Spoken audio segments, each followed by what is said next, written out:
to another edition of the Higher Learning Podcast. This is your host, Ron. Make sure you follow me on Instagram, HNS420, also on Facebook and Twitter, HNS420 underscore HNS420. Also, follow the Politic Inform blogspot, politicinform.com, and follow us on Instagram, Politic and Broadcasting, actually on Instagram as well. But we about to get to a series of questions about myself, for people to get to know a little bit more about me personally and my journey. I haven't done one of these, so I think it's long overdue. So let's get to it. Let's get to it. So, what is your full name? My full name is Ronnie Lee Howard Jr. Pleasure to be a junior to a father that taught me some things. So, that's my full name. And what is your name for short? What do they call you? Most people call me Ronnie, but my close family members and people that know me forever call me Ron. So if I hear that, I know it's from somebody from my past or my family members. So can I call you Ron? Yeah. Okay. So Ron, what made you start a podcast? I was on another podcast in 2018, No Filter Entertainment. Charles, my boy Charles, he put me on his podcast, and I liked it. I did really well, you know what I mean? And I wanted to go in a different direction though, so I decided to start my own at my house in Ontario, 2018.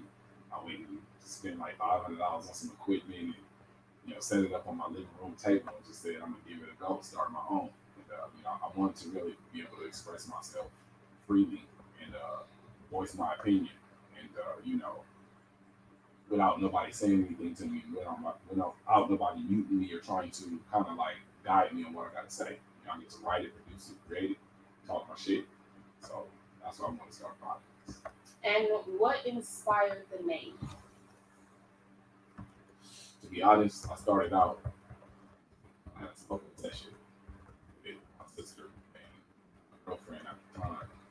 And one of them did some goofy shit. And, I think we were high, and we just named it like high. It was like, that's some high nigga shit. That's some shit niggas do to make it high. So it was so funny to us in that moment. I decided to make it a brand. So I started off with that name, with the intentions of kind of molding myself after NWA. People said that name is controversial. Why would you put nigga in a business name? And I said, why the fuck not? NWA did it, and they were very successful. And this was in the 1980s.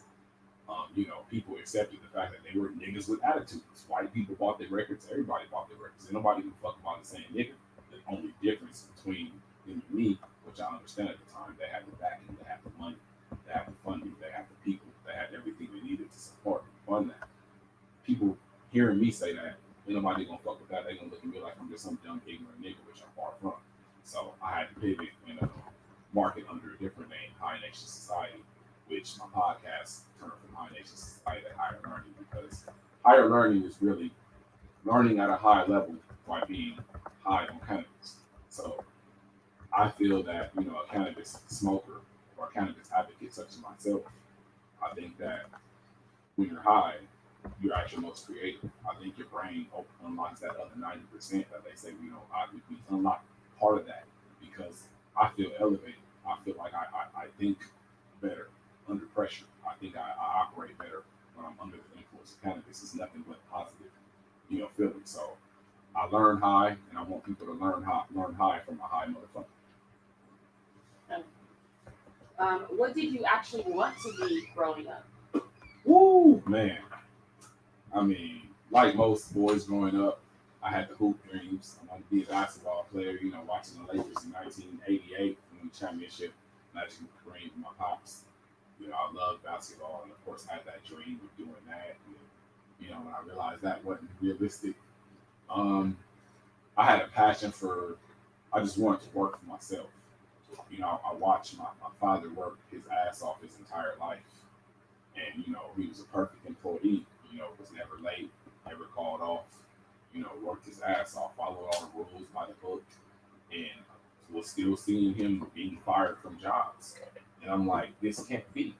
I can't work for nobody. So I just really wanted to be an entrepreneur. I wanted to be an entrepreneur since I was 10 years old. I never liked the fact of answering to people and listening to somebody tell me to go to lunch. I want to go to lunch when I feel like I want to go to lunch. So I've always wanted to be an entrepreneur. That was my goal. So switching it up a little bit, where have you lived? Ooh, okay. I gotta count every spot. I was born in Los Angeles and lived in South Central for like 6 months when I was baby. And we migrated to Pomona when my mama got robbed at gunpoint. Somebody robbed her at gunpoint. My dad was a country boy. He didn't know nothing about this LA shit, so he got her up out of there, moved to Pomona, thank God. And I grew up in Pomona. Grew up in Pomona, California, and went to school, high school, junior high school, elementary, graduated from Pomona. And after that, migrated to the IE. I lived in Rancho Cucamonga, Upland, San Bernardino, Stupidino, and Rialto. I lived in a couple of cities out here, but Rancho is where it's at right now. Okay, so a little bit on that. What was your favorite place to live?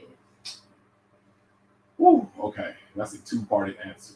I always gotta take it back to Pomona because that's where I grew up at, and I have the most memories. I got a lot of bad memories. I got a lot of good memories, but those memories, those are something that you think about all the time. So Pomona obviously is going to be number one always, but for that reason. But as far as quality, Rancho by far is the best city that I've lived in. As far as coming from living from Pomona and living in San Bernardino, you know, urban places where it's a lot of activity. Gang activity, street activity, stuff like that. And living in Rancho when I first moved out here when I was 18, I was like, it was a whole new world. Like you can go to the liquor store at midnight and nobody is outside standing outside. You can be outside walking and nobody worry about shit. So it was like it was crazy moving out here back then. So Rancho is probably the best by far. Okay. What's your goal for the rest of 2021? Um, I've learned to set goals that are just more less than specific. So instead of just saying, okay, I want to make $50,000, I want the company to continue to elevate. So it take, let's say, 3 to 5 years to cross the green, getting the green or to make profit in a business. I started my company in 2018. Since then, I've linked and partnered with politicking, with EYS, with other businesses, and now it's more of a team type thing. So we're close to to making profit or being in profit. It was a question. What's the question? I can't see it. Ask him how he feels about today's music and climate. Okay, I'm gonna get to that. Today's music. I'm gonna get back to that question, Jenkins. I'm gonna get back to that question, but just to answer the man's question in today's music, you know what? I have a better appreciation of it. At first, I was like the typical old head, clowning all the young music, calling it, mumble rap and bullshit, and I just wasn't digging it. And I realized, I got a nephew that's in this area that makes music.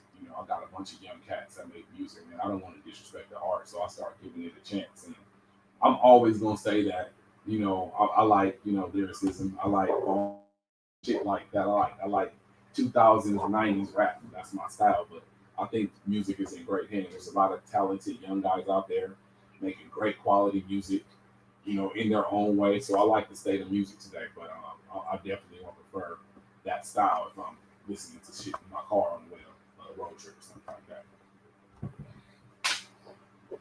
Okay. We have another question. Yeah. With the volume of So I can see it. So it says with the volume of people that you meet, what percentage do you actually believe can make it big in the game? well, it's something. My belief in what the statistics are two different things. I'm an optimistic person, so especially when I'm meeting somebody that I see that's doing something that they love, such as music, they got the passion for it, they got the talent. I'm always gonna tell them they can make it. I'm never gonna tell them they're not gonna make it. But now, as far as realistically, who will? We can look at those statistics on Google, and it'll tell you, it's not very many that makes it big like that. It's a very, very, very, very small percentage that really makes it big. But me, if I meet somebody and a young cat or somebody that's doing something, I'm always going to encourage. 'Cause that's what I do. I believe we should all encourage each other and push each other. So I'm always going to tell you to go after your dream. Okay. So since the audience had questions, We're gonna hop back into what we was rudely interrupting. Just kidding. Okay, so how would you like to walk into 2022? 2022. So this year, to finish the answer to the last question, I want to definitely continue to elevate. We've came from, well, I came from personally doing my podcast on the kitchen table, getting shirts printed at the local San Bernardino shop. Shout out to my boy Jake. I forgot the name of my man's company, but he's San Bernardino. He made my very first shirts. Shout out to him for that. But I came from that on the kitchen table with a computer shooting in 720p. You know, terrible audio. Terrible definition on the screen, and trying to scramble to fast forward, partnering with another company, getting a studio here in Riverside Studios is where we at, and having structure, having a Roku channel. We've done that over the last couple of years. Now I believe it's time for us to continue to elevate. We're throwing a lot of events up here at Riverside Studios, and we're in the film, the broadcasting company. I want to definitely make sure we tap into doing our documentaries and short films and things like that, and tapping in the creative zone. And I want to see us pushing our Roku channel to creating it to what we want to be, like a Black Netflix. I want us to see us pushing that and getting towards that in 2022.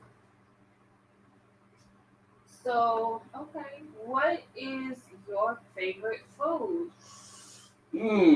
Favorite food. That's another two-part answer. So right now, I'm on my workout. I got a certain goal to hit. I know I've already lost a lot of weight, but I'm still aiming to lose a little bit more so I can look how I want to look. So right now, I'm not eating my favorite foods right now. Normally, my favorite foods is fried chicken and hot sauce. You know what I'm saying? Greens with it, some fries, motherfucking roll. That.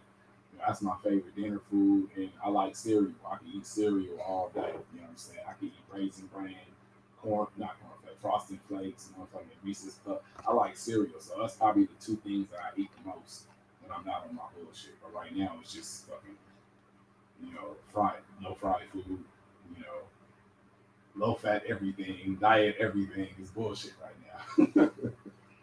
Okay. So, what is your favorite non-alcoholic beverage? I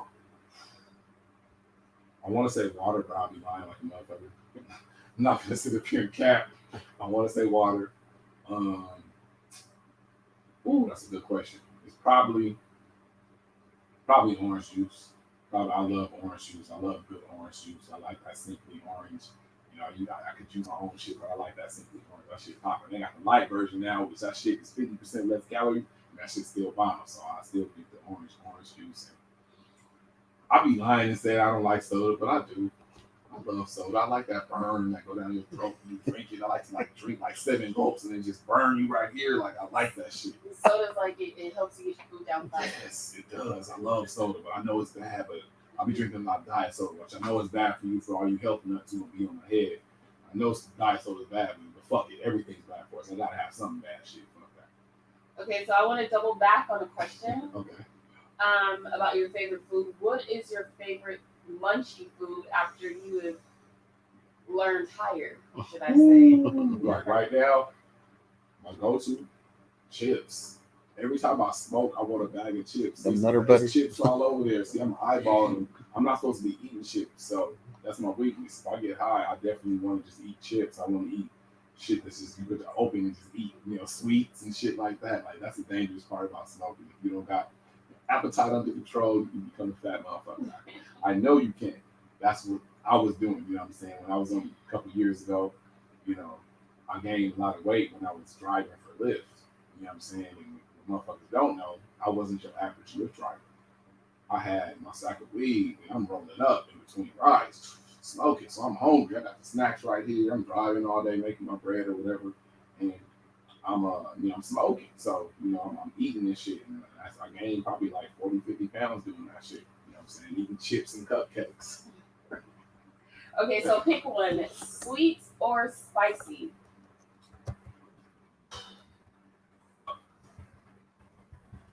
Sweet or spicy?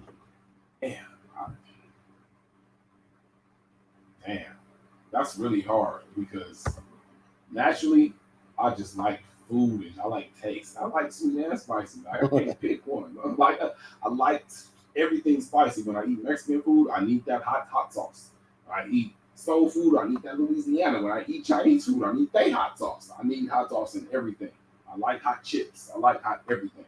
But on the flip side, I like Kool-Aid. I like soda. I like German chocolate cake and banana pudding. I like sweet shit. You feel me? I like red velvet cake and carrot cake. And see, I'm about to cheat today, man. Fuck. Mhm. Okay, we didn't want to provoke you. This was just a this or that question. Man, fucking shit. Come back to your senses. Okay, so on a lighter note, get your mind off of the food for a second. Who are your favorite sports teams? Oh man, you know what? I grew up a lifelong Laker fan. Everybody knows me closely. I wasn't missing Laker games for shit back in the day. Like if it wasn't nothing, I didn't give a damn about nothing else. I just wanted to watch the Lakers. You know, when Kobe and Shaq came, that shit was just like that was a golden era for me. So I grew up a Laker fan. But you know, with the death, R.I.P. Cole, with the death of Kobe, man, like that just changed. I can't follow the Lakers like that no more because that shit was just when he retired, it just wasn't the same for me no more. And then when he died, it was just like. So I don't have a basketball team right now. I don't fuck with the Lakers because I don't fuck with LeBron. Bron is weak. Bron is weak. Bron the man is great. I'm talking about the basketball player. The basketball player, Bron is weak. I don't care what nobody say. He's weak. So I don't fuck with the Lakers. I like players. So in the NBA, I like Kawhi Leonard. He's from Riverside. We in Riverside Studios in Moreno Valley, something like that. I like Paul George. He's from out here, so I follow all my locals. So football is more complicated. I was a Dallas Cowboy fan, lifelong. Cowboy up.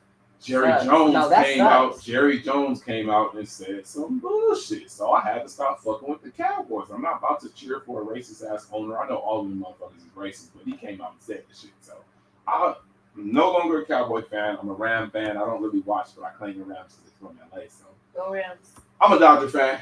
Dodgers up. Let's go Dodgers. Let's go Dodgers. You know what I'm saying? Boxing. I like boxing. You know, I like Deontay Wilder, nigga, you better get your redemption this time. You better not let that big motherfucker do that shit again. Come on, Deontay Wilder. None of that bullshit, man. Come on. Okay, that is gonna get you riled up too, I see. So let's get a little bit personal. Okay. Just a little bit. Okay. Do you have any children, and what is your favorite thing about parenting? Oh, Lord. Oh, I do. I have 3 children. My oldest will be 16 in October. The second one will be 14 in September. And the little boy, his big head self, will be 12 in August next month.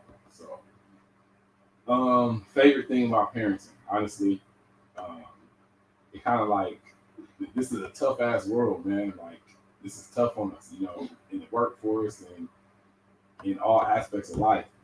The world is tough, man, and when you go home, you know you can't take whatever happened to you outside of the home. You can't take it in the home with kids. It's going to affect them. You know this as a parent, but you can't though because they bring you right back to earth. You know what I'm saying? So the best thing is having them. Kids love you unconditionally. You doing what you got to do as a parent. They love you unconditionally. That's the best feeling ever because nobody else got to love you in this world. I say I don't give a fuck who like me. I finally reached the point in my life. I don't beg for friendship. I don't give a fuck who like me or who don't. My kids love me though. So that's all that matters. I got them until all of us pass away. I got that unconditional love. So having that unconditional love as a parent, and it kind of gives you something to live for. I got a lot to live for. Everything I'm doing is for them. Everything I'm doing is for their future. So I feel that I got a whole lot to live for outside of my own pleasures. So I think that's the best thing about being a parent. Nice. So I feel like that question or that answer that you gave me kind of ties into the next question is what is something you realize now about parenting that you didn't before? That shit expensive like a motherfucker, man. I mean, I knew it was. I did, like, but when you're young and stupid, you don't map this shit out. I think I was 21 when I got my baby mom pregnant. Man, I don't even think I had a job at the time. I was in and out of school, trying to find myself. You know what I'm saying? Like that was just 5 years after my mother passed away. So I'm not one to use excuses, but a motherfucker was scrambling around trying to figure out life after that. You know, as a youngster, losing his mama and shit. So becoming a young father, I was unprepared. It was like, damn, I got this whole kid, and I ain't even got a fucking pot to piss in. I'm gonna pour it out. So um, I didn't realize that it takes a whole lot of fucking money to live comfortably having kids. And I wish I would have realized that back then when I was doing this stupid ass shit. To now when I have to do it, like I would have made it easier on myself. I would have avoided some of the fucked up times or the hard times or the things of confusion that I went through. I think I would have avoided that if I would have thought about that shit in more detail, how somebody would have taught me about That's a good ass answer. For real. So let's get into these are the last two questions. And being at Higher Learning, we understand that you are into elevation, things that make you feel good, it. Yes. preferably marijuana. Mm-hmm. Higher Learning is about educating ourselves, being motivated, and one thing that motivates us the most, and we can collectively agree, is music. So tell the audience, everybody on YouTube, wherever they are watching, what is your favorite song right now in 2021? Favorite song? Oh my god! To narrow this down to a song, it's really, really difficult. I'm gonna try to stay in bounds here and just do a song. There's so many. Okay, I'll give you two. Then I'll give you a song in 2021 only, and your favorite song, period, that motivates you, and all of that.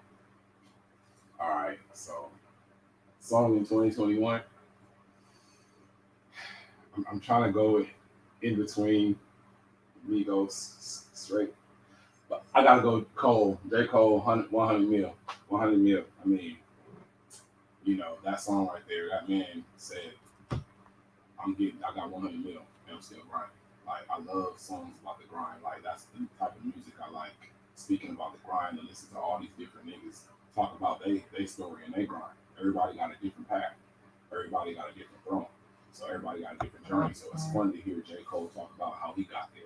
Jay-Z, those are guys, Nipsey Hussle, those are guys talk about the grind and what path they have to take. So that's the type of music that interests me. So 100 million, I'm still is a song for this year for me for J. Cole. Shout out to J. Cole. Um, and of all time, or you say anytime, Yeah. artists, definitely Nipsey Hussle. I'm trying to pick in between these two tracks. Um, off of his actually it's three actually. Stuck in the Grind off his project with Vino. That right there is just the story of my life. I just feel like I've been in the grind my whole life, as all of us, a lot of us have. But I just like listening to that song because it just takes me. It makes me think about my own. His other song on the Victory Lap, grinding on my life. That's another one, similar type of song. You know, grinding on my fucking life, and I see it paying off, and I'm kind of like feeling that song and feeling how he was feeling in that moment. And also off that same album, Dedication, man, the lyrics of those him and Kendrick were saying on that, talking about they were dropping so many gems. Like I can't see the feeling. That whole album was a cinematic movie in Yeah, audio. yeah. Dude. Exactly. I was like, whoever produced, everybody that put it on that album is insane. Insane. It's a shame he didn't win a Grammy for that, but definitely that song is a song that just keeps me. I play that, and I hear the lyrics and hear myself in those lyrics.